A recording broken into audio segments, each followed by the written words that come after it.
Hi friends, hello, welcome back to my channel. ఈరోజు గోంగూర పచ్చడిని చాలా రుచిగా ఎలా చేసుకోవాలో చూపిస్తానండి. ఇప్పుడు వీడియోలోకి వెళ్ళిపోదాం. ముందుగా స్టవ్ పై ప్యాన్ పెట్టుకొని 2 టేబుల్ స్పూన్స్ వరకు ఆయిల్ వేసుకోవాలి. ఆయిల్ వేడయ్యాక 1 టీ స్పూన్ జీలకర్ర, 1 టీ స్పూన్ ధనియాలు, 1/2 టీ స్పూన్ మెంతులు, 2 టీ స్పూన్స్ శనగపప్పు, 1 టీ స్పూన్ మినపప్పు, 1 టీ స్పూన్ ఆవాలు వేసుకొని ఇవన్నిటిని బాగా ఫ్రై చేసుకోవాలి. ఇవి కొద్దిగా ఫ్రై అయ్యాక ఇందులోనే ఒక 10-12 ఎండుమిర్చి తీసుకొని ఫ్రై చేసుకోవాలి. ఇక్కడ నేను పచ్చిమిర్చి వాడట్లేదండి, టోటల్గా ఎండుమిర్చి తీసుకున్నాను. చట్నీ అనేది ఎండుమిర్చితో చేసుకోవడం వల్ల టేస్ట్ అనేది చాలా బాగుంటుంది.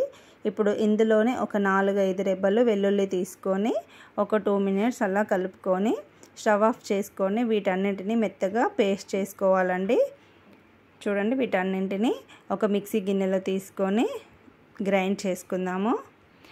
ఈ పొడి వలన చట్నీకి టేస్ట్ అనేది చాలా బాగుంటుంది.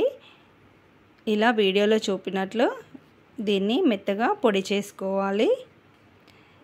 ఇలా చేసుకున్న పొడిని పక్కన పెట్టేసుకుందాం. ఇప్పుడు అదే ప్యాన్లో మనం ఒక 4-5 కట్టల గోంగూరాకు తీసుకోవాలి. ఈ గోంగూరాకుని శుభ్రంగా వాష్ చేసుకొని ఇలా ప్యాన్లో వేసుకొని ఒకసారి ఇలా గరిటెతో మెదిపి ఇలా మూత పెట్టేసి ఫ్రై చేసుకోవాలి. చూడండి, గోంగూరాకు అనేది తొందరగానే మెదిగిపోతుందండి. ఇలా ఒకసారి గరిటెతో కలుపుకుంటూ దగ్గర పడే వరకు గోంగూరాకు యొక్క జిగురు అనేది కొంచెం పోయే వరకు ఇలా కలుపుకుంటూ ఉండాలి. మనం ఎంత ఫ్రై చేసినా ఈ జిగురు అనేది ఉంటుంది. ఇలా ఫ్రై అయ్యాక ఈ ఆకు చల్లారాక మనం ముందుగా పొడి చేసుకున్న మిక్సీ గిన్నెలో ఆకు వేసుకొని రుచికి సరిపడా సాల్ట్ వేసుకొని గ్రైండ్ చేసుకోవాలి. ఇది మరీ మెత్తగా కాకుండా కొద్దిగా బరకగానే గ్రైండ్ చేసుకోవాలండి.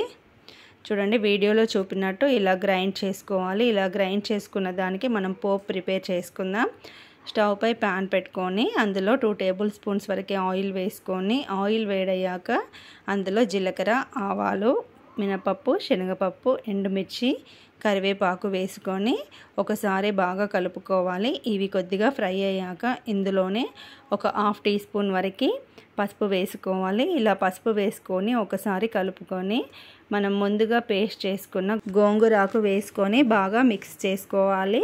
ఇందులో నేను ఉల్లిపాయ ముక్కలు వేయలేదండి. ఉల్లిపాయ ముక్కలు వేయడం వలన చట్నీ అనేది త్వరగా పాడైపోతుందని అంటారు. కావాలంటే మీరు వేసుకోవచ్చు, అంటే అప్పటికప్పుడు కావాలనుకుంటే ఉల్లిపాయ ముక్కలు కూడా యాడ్ చేసుకోవచ్చు. మీరు కావాలంటే పోపులో కొద్దిగా ఇంగువ కూడా వేసుకుంటే టేస్ట్ అనేది చాలా బాగుంటుంది. చూడండి, ఇప్పుడు గోంగూర పచ్చడి అయితే రెడీ అయిపోయింది. వేడి వేడి అన్నంలో కొద్దిగా ఆయిల్ వేసుకొని తిన్నారంటే టేస్ట్ చాలా బాగుంటుంది. ఈ వీడియో కనుక మీకు నచ్చినట్లయితే ప్లీజ్ సబ్స్క్రైబ్ చేసుకోండి.